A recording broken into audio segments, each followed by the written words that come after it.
Olá, vamos aqui fazer um exercício. Imagine que a sua casa tenha várias portas, que você chegou com um monte de coisas e pode entrar por qualquer uma delas para depois guardar tudo no seu devido lugar. Agora pense que você tem vários problemas que só podem ser resolvidos com a ajuda da justiça. Neste caso, também há várias formas de acesso ao direito para resolvê-los. São as portas do judiciário existentes para tratar de cada questão que envolva conflito de interesses. O programa Assembleia Debate de hoje fala sobre arbitragem, mediação e conciliação.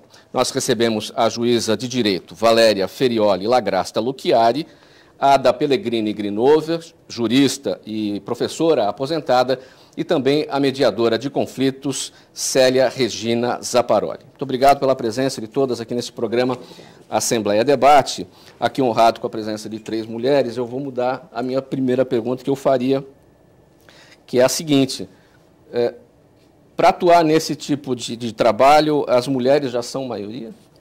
Não tem essa ligação de ser mulher e ser conciliador. É uma coincidência aqui. É uma coincidência. Uhum. Bom, vamos lá. Quem que nasceu primeiro, a arbitragem, a mediação ou a conciliação, Valéria? Bom, no Brasil, as três ao mesmo tempo. Isso nas sociedades primitivas. Nasceram esses meios antes do processo. Ou seja, quando havia um conflito, uma pessoa respeitável da comunidade tentava fazer com que as partes chegassem a um acordo e, se não conseguiam, julgava o caso, como Salomão. Um rei, um cacique, um sacerdote.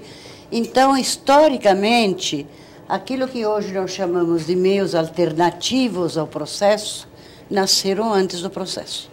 Só quando o Estado ficou mais forte e poderoso é que ele, de uma certa maneira, se apropriou do processo, considerando orgulhosamente monopólio do Estado. Só que não deu certo.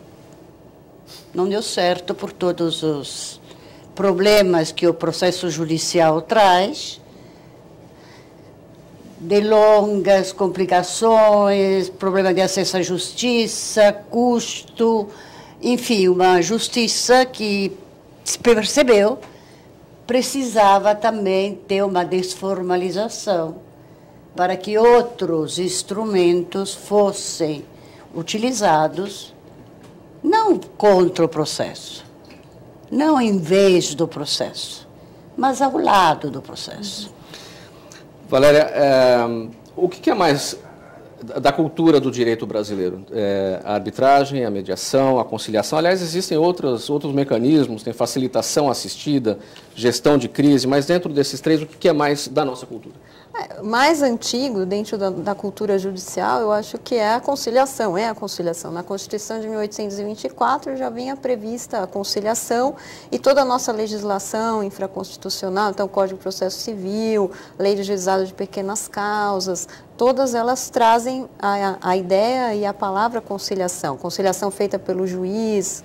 E muito tempo foi assim, mais recentemente é que veio a lei de arbitragem e a mediação que está tentando se implantar dentro do judiciário hoje. Inclusive, na Justiça do Trabalho é tradição a conciliação.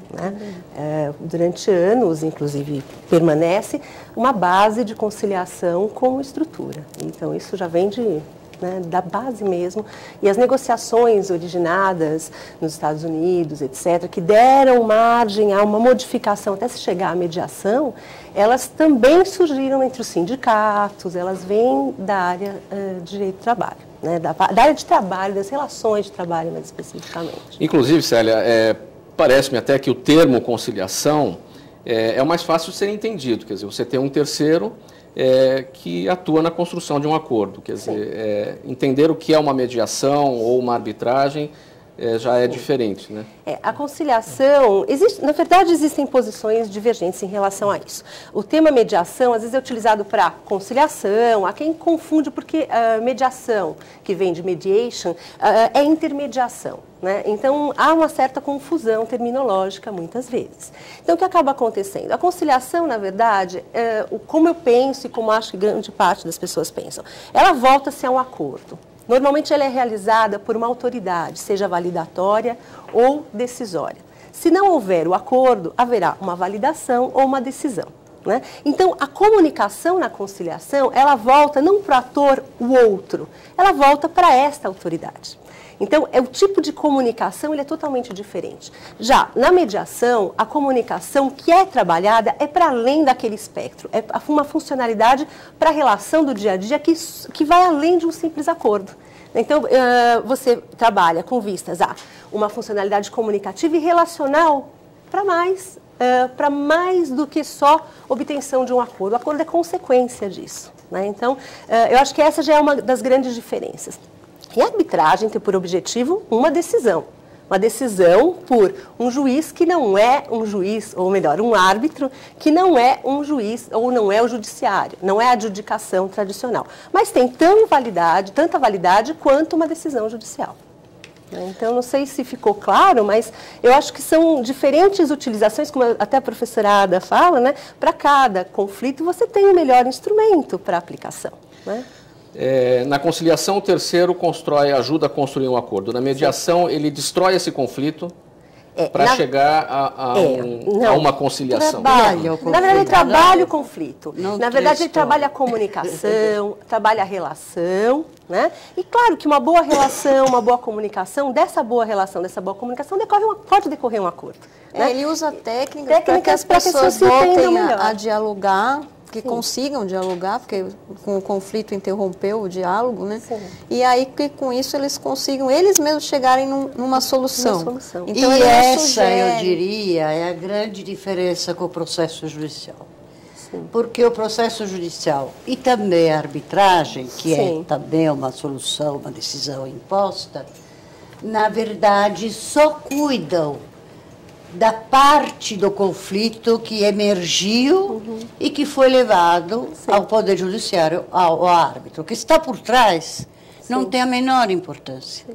Então, acontece o quê? Acontece que as partes raramente se satisfazem com a sentença, com a decisão autoritativa do juiz e recorrem muito, atrapalham o cumprimento da sentença com inúmeros expedientes processuais. Por quê?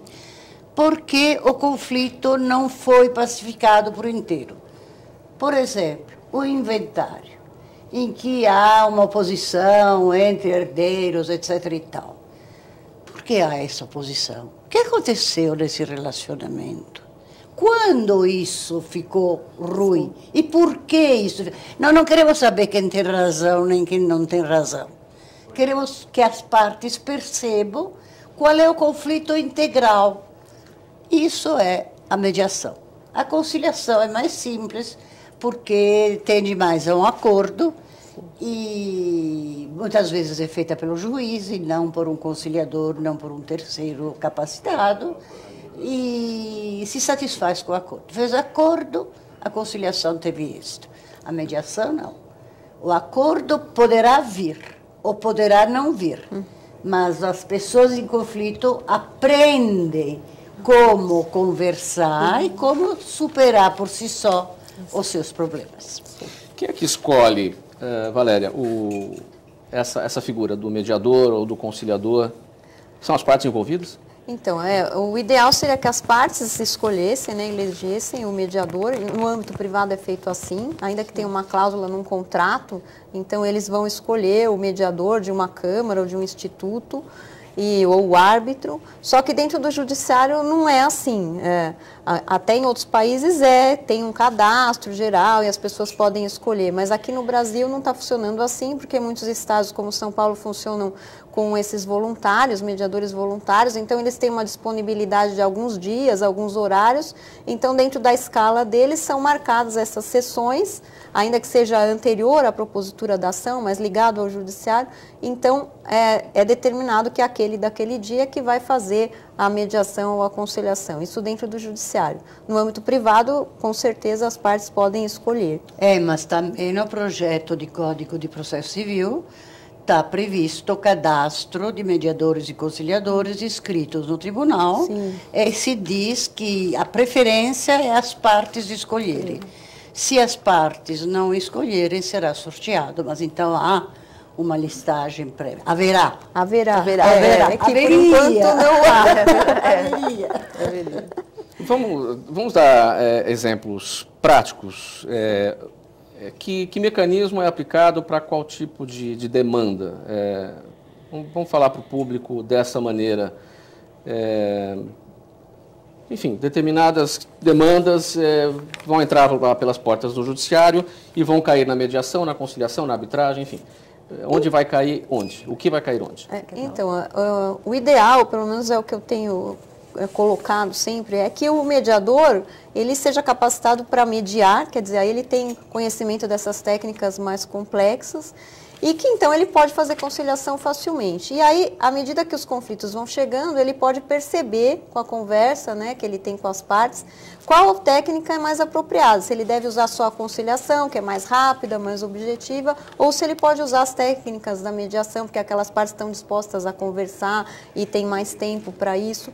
Mas, em geral, assim, a gente diz que um conflito subjetivo, onde tem um relacionamento duradouro entre as partes, onde se quer preservar esse relacionamento, então as questões de família, separação, divórcio, guarda, empresas familiares. O que prevalece mais? Questões de família? Então, nas questões de família seria mais apropriado a mediação, porque o ideal é que as pessoas realmente voltem a se entender, que o conflito seja solucionado na sua base, como a professora Ada falou, e aí elas daqui para frente consigam viver e resolver seus problemas por elas mesmas.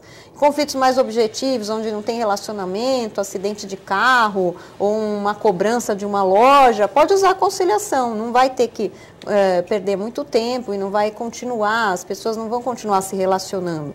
Mas essa percepção, o mediador deveria ter a capacidade de, ele no conflito, perceber qual técnica seria mais apropriada. Então não existe uma coisa assim certa, um acidente de carro, uma empresa comercial é conciliação, porque não tem relação entre as partes. Pode ser uma empresa familiar, composta por membros da mesma família, e aí melhor que utilizasse a mediação. Célia, a Valéria destaca que o mediador vai determinar o mecanismo mais adequado para cada tipo de demanda. Ele precisa estar preparado, capacitado para isso. Como é que é feita essa preparação? Ela destacou que essas pessoas geralmente são voluntárias, têm pouco tempo para isso. Onde é que elas se preparam e como é que essa falta também de uma dedicação maior ao tipo de trabalho, até por ser voluntário, implica no resultado? Então, nós temos, na verdade, a mediação voluntária, a conciliação voluntária, hoje ela é predominante dentro do judiciário. Tá? Não quer dizer que você não tenha mediadores que sejam remunerados em seus escritórios, em políticas públicas, por exigências de entes paraestatais, como o PNUD, como o BID, etc. Aqui na própria Serra do Mar, no programa Serra do Mar, o BID, que é o Banco Interamericano, exigiu a existência de mediadores que são remunerados. Né? Então, assim, no judiciário tem essa tendência, essa prática da não remuneração e ser o mediador voluntário, né? Agora, a capacitação. Você tem para o judiciário, você tem a previsão da resolução 125, que tinha inicialmente até a forma de capacitação. Você tem hoje a reforma judiciária, do judiciário, que tem, do Ministério da Justiça, que tem uma parceria com a UNB e eles fazem capacitação à distância. Agora, a grande questão que eu coloco é que não adianta apenas capacitação teórica à distância. Até porque o que a gente vê é que muito importante a aplicação de técnica. Não é discutir a respeito do tema, mas você saber fazer o tema. Você saber aplicar técnicas de comunicação, de escuta ativa. Você tem diversas técnicas interessantíssimas de enfrentamento de conflito, de abordagem em conflito.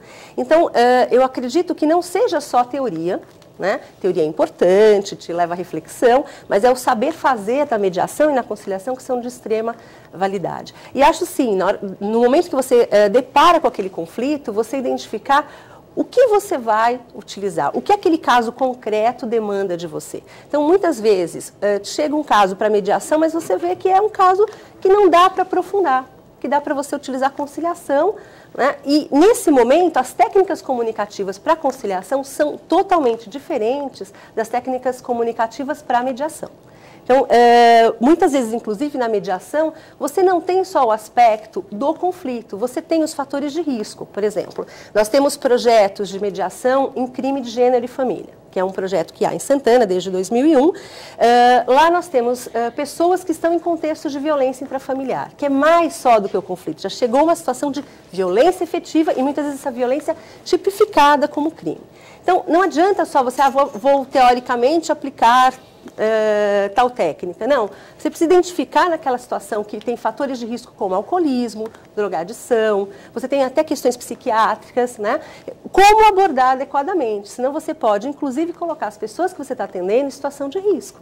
Então, e você se colocar em situação de risco. Então, a abordagem técnica é extremamente importante. E acho que só a teoria, como muitas vezes acaba acontecendo, não é suficiente. Marcélia, mas na resolução 125... Sim. Não estava prevista uma capacitação só teórica. Não estava. Ela compreendia exatamente os estágios acompanhados por mediadores, em que os mediadores, que queriam ser mediadores, trabalhavam efetivamente com pessoas, no caso concreto. O que aconteceu depois disso? Não, houve uma alteração da resolução 125, uma infeliz alteração, que acabou, num determinado momento, inclusive focalizando a um único método, né? Uma única escola, um único método, com um modelo, inclusive, de como se capacitar, como se ensinar, sim, uma coisa bem rígida, né? Totalmente disfuncional.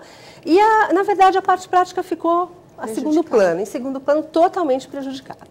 Né? E a qualidade, dos mediadores ficou muito a desejar. Né? E a multiplicação por aqueles que nunca fizeram na prática. Então, você tinha a multiplicação daquele que não exerceu no dia a dia, que possivelmente não problematizasse, não enxergasse algumas técnicas que são extremamente relevantes. Né? Nós vamos fazer um intervalo agora e no próximo bloco a gente continua em destaque aqui com essa resolução número 125. Programa Assembleia Debate de hoje, falando sobre resoluções de conflitos pelos vários mecanismos, conciliação, mediação, arbitragem. Até já, voltamos em seguida.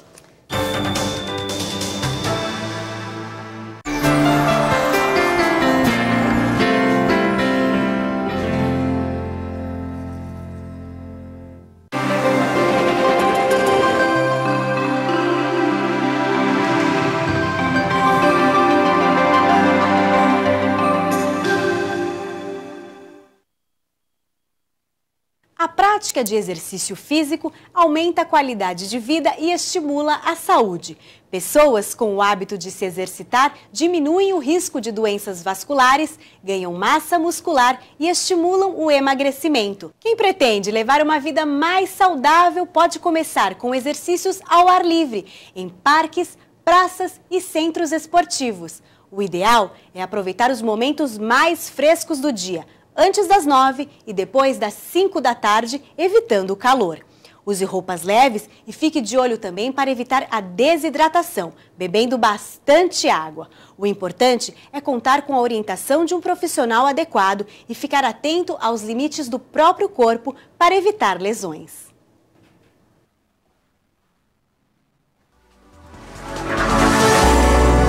TV Alesp, a TV da cidadania.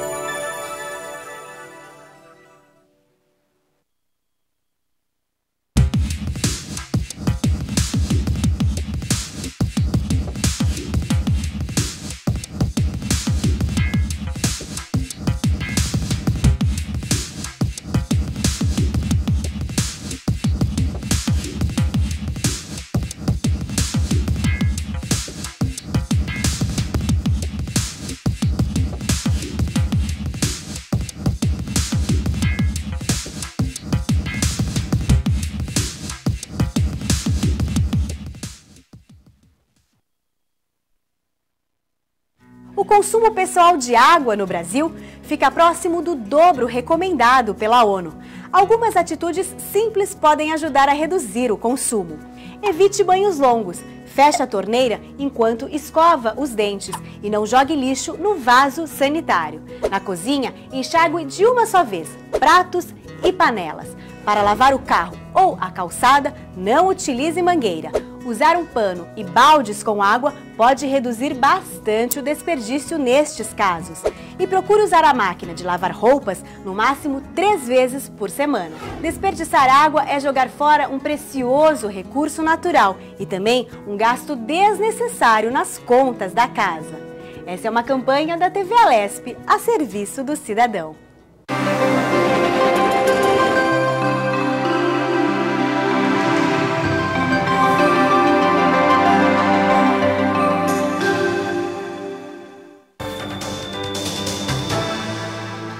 Este é o programa Assembleia Debate. O nosso tema hoje, resolução de conflitos.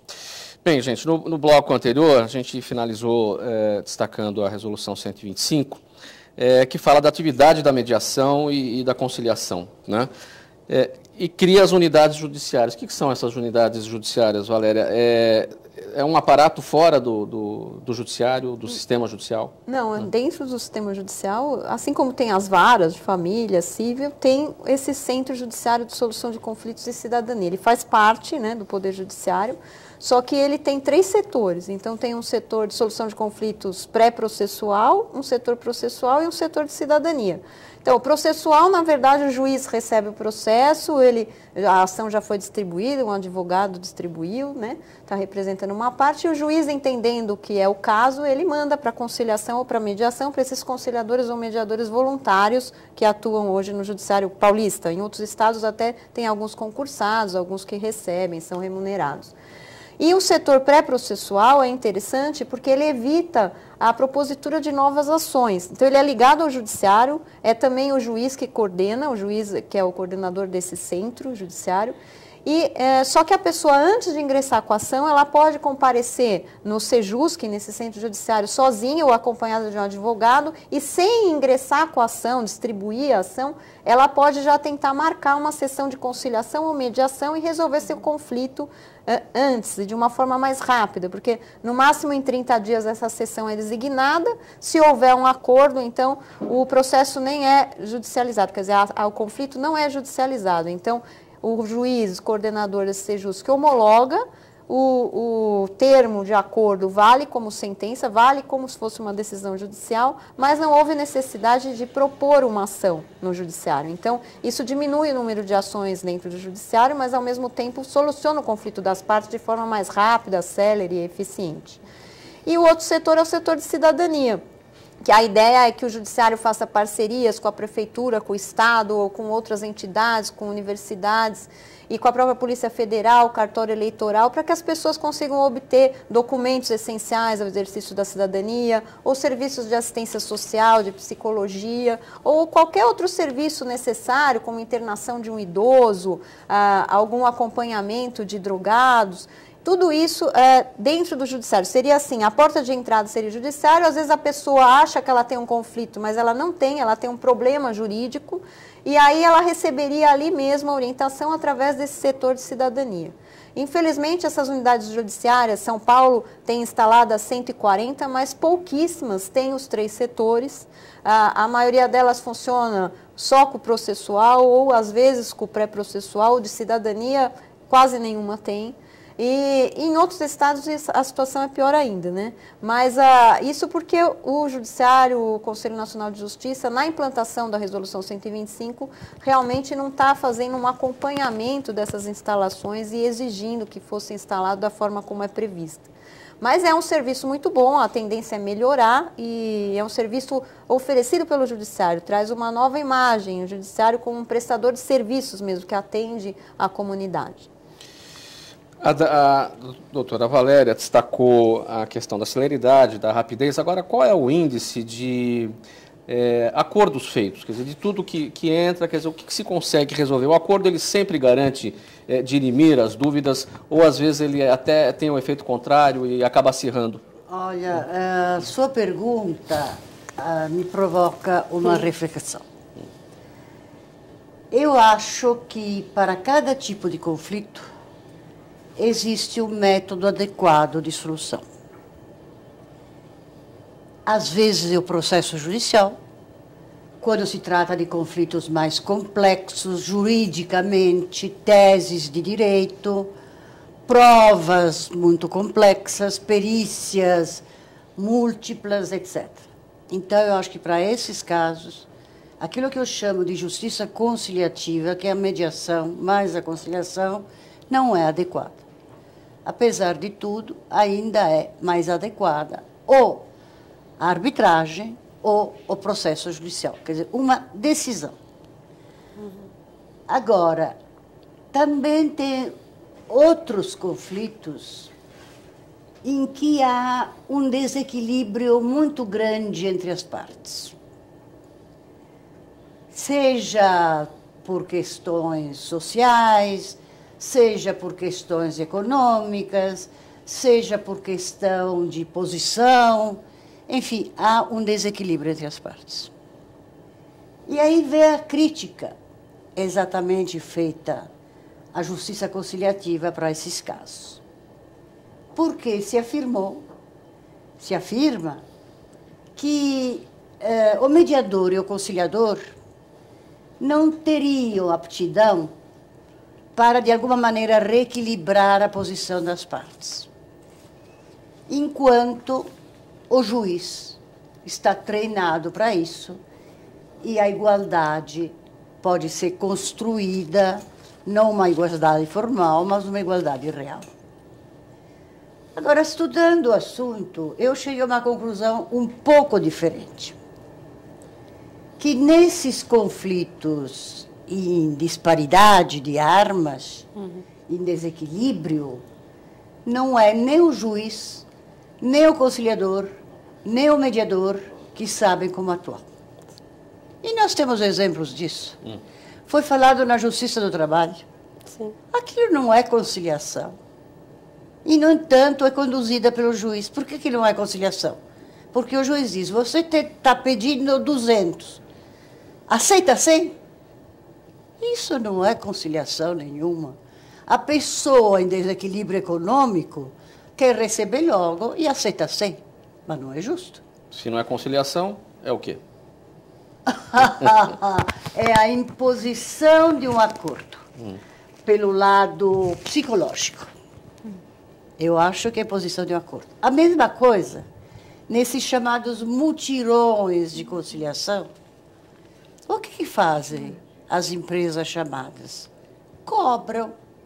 Sim. Chegam e dizem, olha, você deve tanto de luz, de telefone, de água. Vamos fazer um acordo de 40%, de 50%.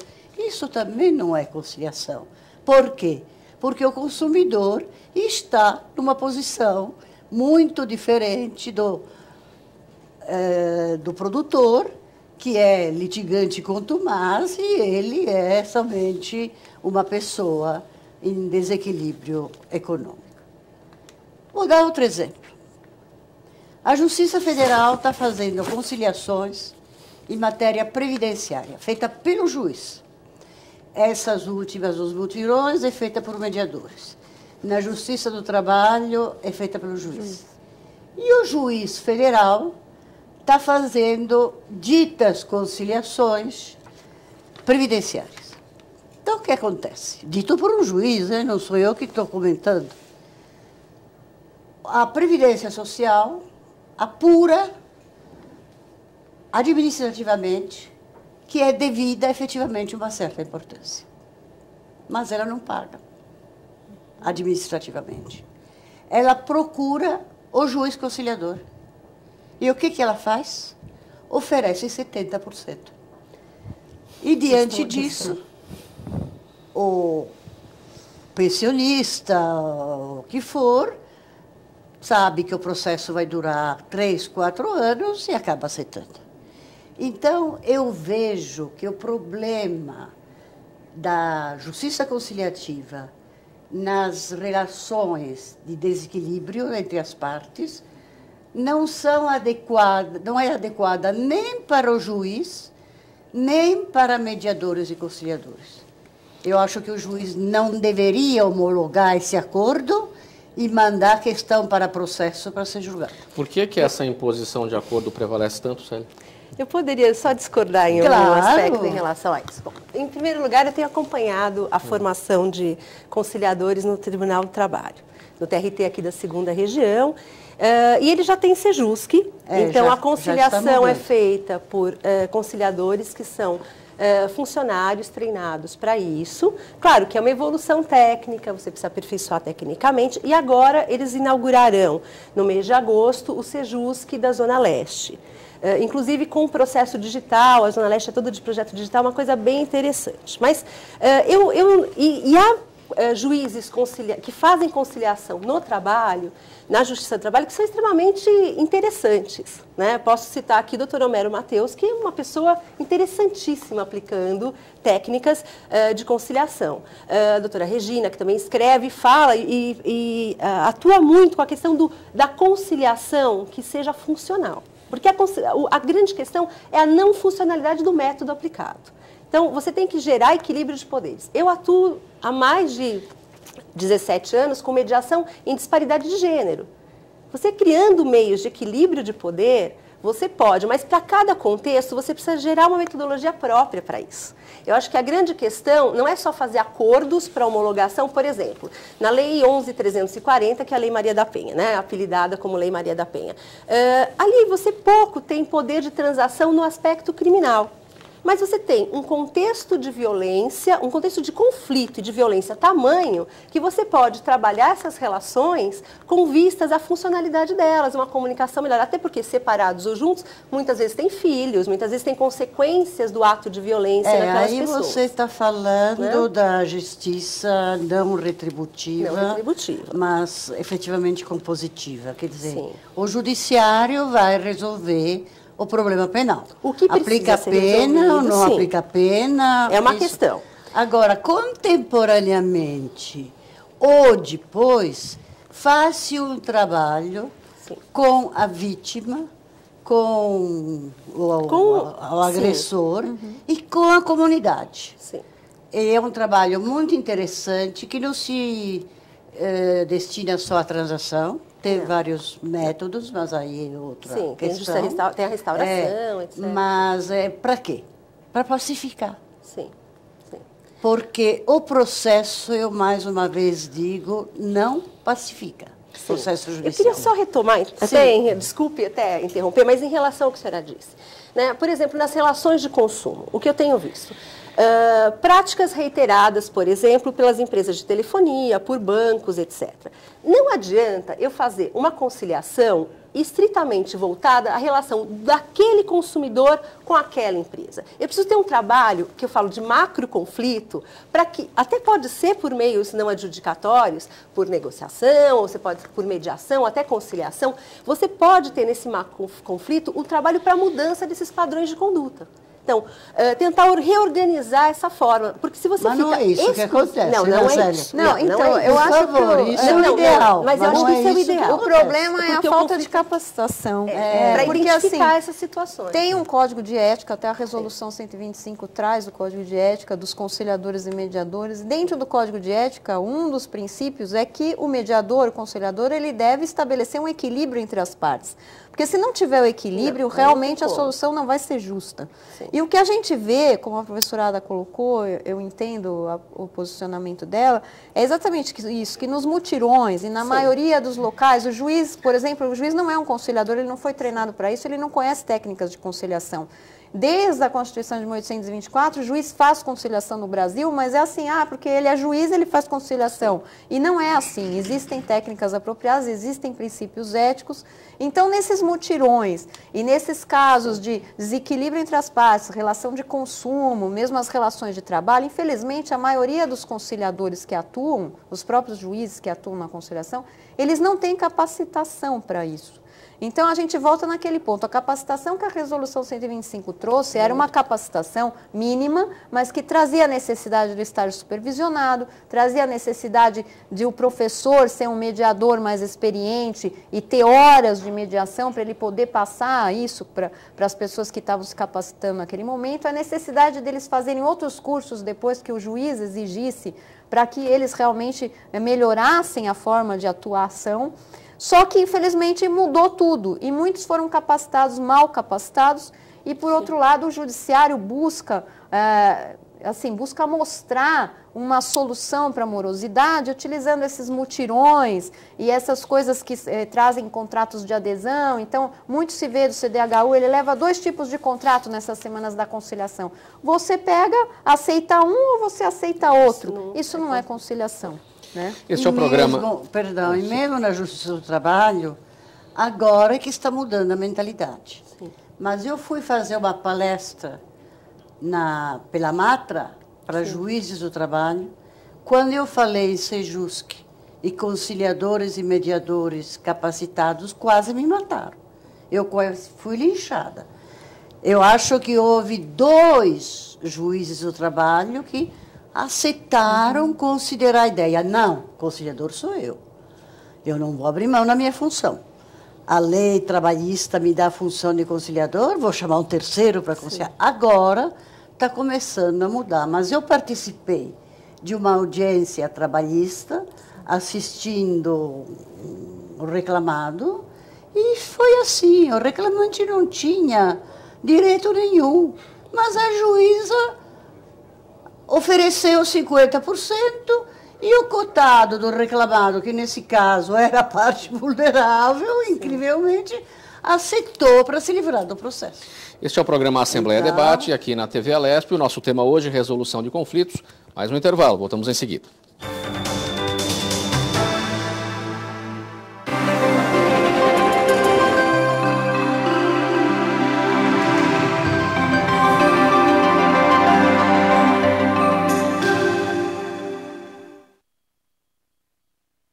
Você sabia que pesquisas mostram que cada pessoa produz 1,5 kg de lixo por dia?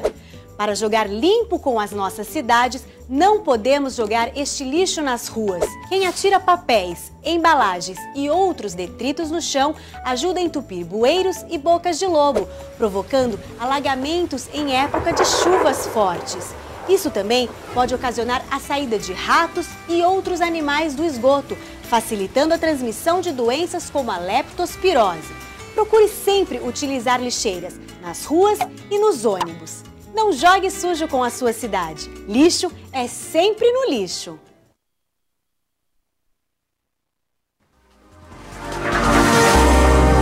TV Alesp, a TV da cidadania.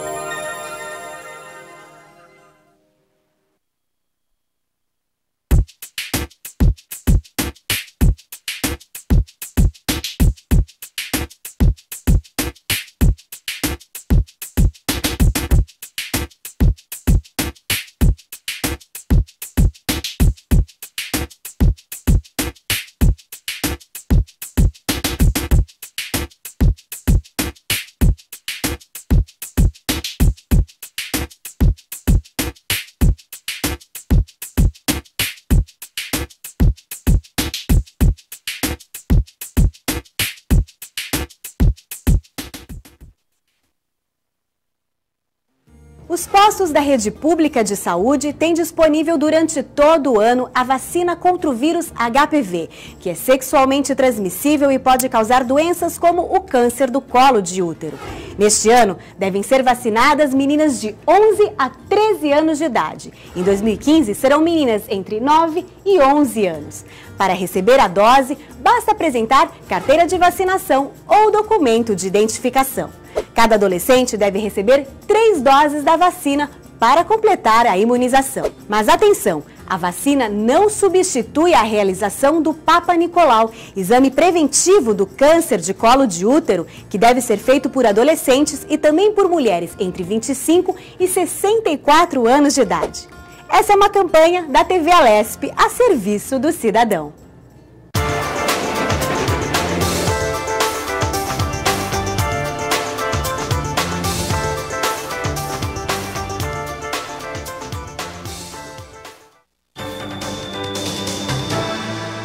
De volta com o programa Assembleia Debate, aqui na TV Alesp. O nosso tema hoje é resolução de conflitos. Juíza Valéria, no bloco anterior, você destacava a questão da falta de capacitação, enfim, das pessoas que trabalham aí nas mediações, nas conciliações. O que é preciso ser feito dentro dos cursos de direito para que essa cultura da mediação, da arbitragem, da conciliação realmente ganhe o espaço que é necessário no Brasil? Então, Em princípio, era necessário mesmo que todas as faculdades de Direito tivessem disciplinas específicas sobre esse tema para a pessoa, quando se formar, né, na área do direito, ela já ter essa ideia que não é só o judiciário que vai resolver os conflitos, que ele também tem que aprender, o advogado hoje, para ele se inserir no mercado de trabalho, ele tem que também aprender a lidar com esses métodos consensuais, solução de conflitos e a própria arbitragem. Então, isso já ajudaria bastante. Agora, se a gente for partir do que existe hoje, para a gente instalar adequadamente esses sejusques, esses centros judiciários e poder realmente dar um serviço de qualidade para as pessoas, a gente teria que ter uma capacitação de uma forma mais adequada, exigindo realmente esse estágio supervisionado, com mais horas, né? E com pessoas ministrando as aulas, pessoas capacitadas também, mediadores, que já trabalhassem com a mediação há mais tempo. Isso está sendo mudado. O próprio Ministério da Justiça, através da Secretaria da Reforma do Judiciário, está tentando fazer um novo material e tem uma parceria com a Escola Nacional de Formação de Magistrados, a Infam, que está atendendo a esse pedido exatamente para fazer uma parceria com as escolas estaduais dos tribunais para poder acompanhar esse estágio supervisionado de forma presencial e exigir isso nos cursos de formação. Só que é óbvio, né? Hoje a gente tem, que é o que a Célia comentou também, a professorada, nesses mutirões se faz um grande número de acordos, isso é ventilado na imprensa, tal, só que ninguém faz o monitoramento do número de execuções que esses acordos geraram. Quer dizer, você não sabe, nesse índice gigantesco, qual é o índice de acordos descumpridos. E é bem grande, porque eu faço um acompanhamento na comarca de Jundiaí, no meu Sejusc, e lá a gente vê exatamente isso, que muito do trabalho do mediador, você mede com esse índice de execuções. Se o mediador é bom, não gera execução, porque as partes se convenceram, ele usou adequadamente as técnicas, e isso então evita que se gere execução e recurso daquela decisão, daquele acordo que foi homologado. Só que isso não é feito, não é exigido, os tribunais não exigem, o CNJ não exige isso na estatística, então você não tem essa medida, você só tem a medida do número de acordos, que é então um número fictício, que não é real. Né? Por outro lado, a gente tem também essa possibilidade do Sejusc trabalhar com outros métodos de solução de conflitos, que está na resolução, como se fosse um tribunal multiportas, né? Que foi falado na abertura do programa, mas hoje a gente trabalha com a conciliação e mediação e ainda com esse problema da qualidade. A gente não trabalha com outros métodos. Então, a ideia também é que fosse incentivado isso nos tribunais e no âmbito privado também. Mas nesse centro judiciário, nessa unidade judiciária, que os juízes começassem a entender, então, uma preparação, uma capacitação também dos magistrados para que eles começassem a conhecer os outros métodos e começassem, então, a incentivar esses terceiros facilitadores a se capacitarem nesses outros métodos para poder oferecer para a população. Mediadora Célia, a juíza chamou atenção para essa dificuldade do monitoramento dos acordos, se eles estão sendo cumpridos ou não. A professora Ada falou aqui da questão dos resultados, dos índices dos acordos. Vamos juntar as duas coisas aqui. Qual é a ferramenta ideal para você monitorar os acordos que foram feitos e também verificar, conseguir chegar à solução de todos os casos que entram?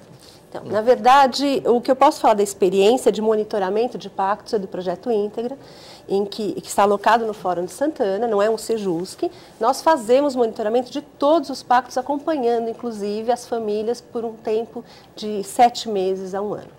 Então, na verdade, não é uma coisa hipotética, ele é um projeto concreto, desde 2001, e que nós identificamos os fatores que possam levar ao descumprimento. E, muitas vezes, numa rechamada nós identificamos que não foi até por má fé o descumprimento. Muitas vezes tem a questão do entendimento, muitas vezes tem a questão de algum fator externo ao não cumprimento. Então, esse monitoramento de pactos, ele é extremamente relevante, né? E ele pode ser instalado. Então, normalmente ele não é feito. E até porque o que se tem por foco nesses mutirões, que são altamente inadequados, do meu ponto de vista, são acordo a qualquer tipo, a qualquer preço, melhor dizendo. E muitas vezes em acrasia. O UNELSTER tem um estudo muito interessante de acrasia em direito. Entretanto, não há quem estude acrasia, eu tenho tentado estudar acrasia atualmente, na mediação e na conciliação. E tenho identificado que, na verdade, nós mesmos, como política pública, temos nos utilizado da acrasia para chegar a acordo. Então, aquela pessoa age contra ela mesma na hora da decisão, né, daquele pacto, porque ela não tem espaço para reflexão. E acho que esses mutirões cerceiam muito esse espaço de reflexão. E não é erro quanto a direito, é uma questão de outra ordem, na verdade. É uma questão mais de reflexão mesmo. É uma cobrança. O que Na leva... verdade, uma cobrança facilitada Sim. mediante uma negociação. Sim. Bom, e aí você não sabe o que acontece, que antes do acordo, a empresa não tinha um título executivo para executar. Então, tinha que fazer uma notificação, tinha que chamar, tinha que abrir um processo. Agora, feito o acordo e homologado, já tem um título executivo para ir à tua casa. Professor, o que leva ao não cumprimento de um acordo? Arrependimento de uma das partes? Não, eu acho que é a imposição. Ou seja, o desequilíbrio que gera a imposição de uma posição mais privilegiada em relação à posição mais vulnerável. E, infelizmente, tem juízes que compactuam desta situação, conhecem muito bem o problema. Isso é cultural ou é falta de preparo, professora, dos juízes? É falta de preparo. E também de mediadores e conciliadores. Que se submetem a eu isso, duvido, Célia e Valéria, que haja muitos mediadores como vocês duas. Duvido. Porque eles não foram capacitados adequadamente, porque eles são voluntários, não recebem nada, então não podem investir em si mesmo para um aperfeiçoamento, para uma especialização, e porque o trabalho voluntário você presta quando quer, como quer, no horário que quer. Então, o que eu acho que o grande problema com relação à justiça conciliativa, à mediação e conciliação, é que o Poder Judiciário não está investindo nisso. E não está investindo de maneira a não institucionalizar. Porque se a doutora Valéria sair da vara de Jundiaí, acaba lá a mediação. Sim. Depende dela, que tem interesse pessoal nisso. Sim. O tribunal não pode lavar as mãos. Doutora Valéria, se vire. Arrume funcionários com a prefeitura, arrume mediadores e conciliadores sei lá onde, porque são voluntários, arrume um convênio com a universidade para dar computadores. Quer dizer, ou a coisa se faz seriamente. Qual que é a mudança, então, necessária? Qual que é a mudança, então, necessária, do ponto de vista cultural e político para que esse modelo realmente funcione? Sim. A mudança, eu acho que são esses dois aspectos principais. O investimento dos tribunais, do judiciário de um modo geral, nessas unidades, na capacitação dos mediadores e a qualidade desses mediadores. E o pagamento. Então para você ter qualidade, você precisa ter remuneração. Precisa remunerar adequadamente para que eles possam investir em aperfeiçoamento e ter cursos de capacitação, serem exigidos deles esses cursos, né? A partir do momento que você remunera, você pode exigir que eles tenham uma capacitação melhor. Cursos de capacitação que sejam adequados para o exercício da função. Juíza Valéria, quanto custa, qual é o custo médio de uma demanda para as partes nesse tipo de modelo? Quantas pessoas vão gastar para poder usufruir? De conciliadores e mediadores? Sim. Não. É bastante caro? Bastante caro? Não é. Então, dentro do judiciário... Não é barato que o processo... Paulista é gratuito, né? Dentro do judiciário está sendo gratuito. Ninguém está pagando nada.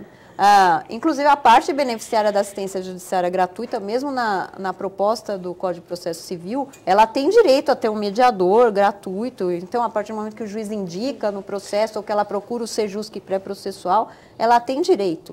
Agora, o judiciário deveria remunerar, então, esse mediador. Porque cada demanda, enfim, cada uma tem a sua característica, mas vai demandar, vai precisar de advogado. Não, dependendo, vai precisar de advogado, porque você tem esse custo... A judicial exige isso vai, claro, então vai variar conforme o valor pleiteado, enfim. Conforme... tem o honorário do advogado, que acompanha a conciliação e a mediação, mas é muito subvalorizado para isso, pela própria Ordem dos Advogados do Brasil, que tem umas tabelas, então conciliação e mediação para advogado, ele recebe uns tostões, porque a própria OAB não acha importante. Deveria ter o custo do mediador ou do conciliador, que normalmente é baseado em horas, mas é uma remuneração baixa. Não é como um árbitro, cuja hora tem uma remuneração altíssima. Juíza, a doutora Valéria, o tempo do programa está acabando. 1 minuto para a sua conclusão sobre o nosso tema. A conclusão é que eu acredito muito, né, na mediação, na conciliação, são métodos, todos os métodos consensuais de solução de conflitos, mesmo os outros, eles são métodos muito bons, podem ajudar muito as pessoas, só que realmente nós estamos num momento que devemos refletir exatamente sobre essa qualidade desse serviço que está sendo oferecido e para fazer com que a coisa caminhe da forma como deve ser, né, e não simplesmente só ver o lado bom, mas não investir, não ver os lados que estão sendo complicados, né. Então, é essa a ideia, que a gente tenha um investimento maior dos tribunais na capacitação, na qualidade do serviço e nessas unidades judiciárias para que elas funcionem realmente como um tribunal multiportas, oferecendo várias possibilidades.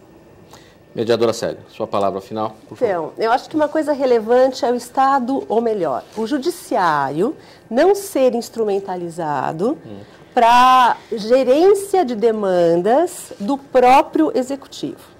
Então, explico, né? Muitas vezes o juizado especial federal cuida de questões que deveriam ser resolvidas administrativamente pelo INSS. Assim como em relação a mutuários, tanto da Secretaria de Habitação do município, do Estado, que, na verdade, eles deveriam ter um espaço de gestão interno e não instrumentalizar o judiciário para essa finalidade. Acho que temos um dilema de qualidade e quantidade, né? Penso que nós não devemos pensar só em quantidade de acordos, mas qualidade do produto, e acordos fragmentários não geram a composição do conflito como um todo. Então, aí nós podemos discutir horas a respeito desse aspecto de qualidade, quantidade, e muitos acordos são feitos em acrasia. Só para te colocar, por que os mutirões são feitos na véspera de Natal? Porque as pessoas precisam de dinheiro para o Natal. Então, elas fazem acordo a qualquer custo.